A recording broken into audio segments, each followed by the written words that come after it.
একটা দুইটা বা কয়েকটা পেকে যায়, অনেক লোক সেগুলোকে খুঁজে খুঁজে তুলে ফেলেন, কারণ তিনি বুড়া হতে চান না। আছে না এই রোগটা আমাদের মধ্যে? নবী করিম সাল্লাল্লাহু আলাইহি সাল্লামের এক হাদিসে পরিষ্কারভাবে তিনি নিষেধ করেছেন, তোমাদের মাথায় কোনো চুল পাকলে সেগুলো তুলবে না।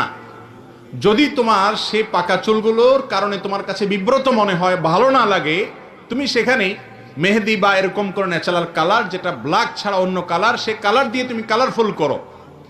এবং বিশেষ করে কোনো চুলের ফাঁকে ফাঁকে আজকাল তো মেহেদি জাতীয় কালার করলে সেটা একদম স্টাইলও হয়। কিন্তু নবী করিম সাল্লাল্লাহু আলাইহি সাল্লাম পাকা চুল তুলতে নিষেধ করেছেন, পাকা চুল তোলার ব্যাপারে তিনি নিষেধাজ্ঞা আরোপ করেছেন। কেন নিষেধাজ্ঞা আরোপ করেছেন আমরা এতদিন বুঝি নাই। আমি গত কয়েকদিন আগে এই নিয়ে অনলাইনে ঘাটাঘাটি করতে করতে দেখলাম যে পৃথিবীর অনেক দেশের বড় বড় বিজ্ঞানীরা গবেষণা করে রীতিমতো এগুলোর উপরে অনেক দারুণ দারুণ তথ্য আমাদেরকে দিয়েছেন। এর মধ্যে একটা তথ্য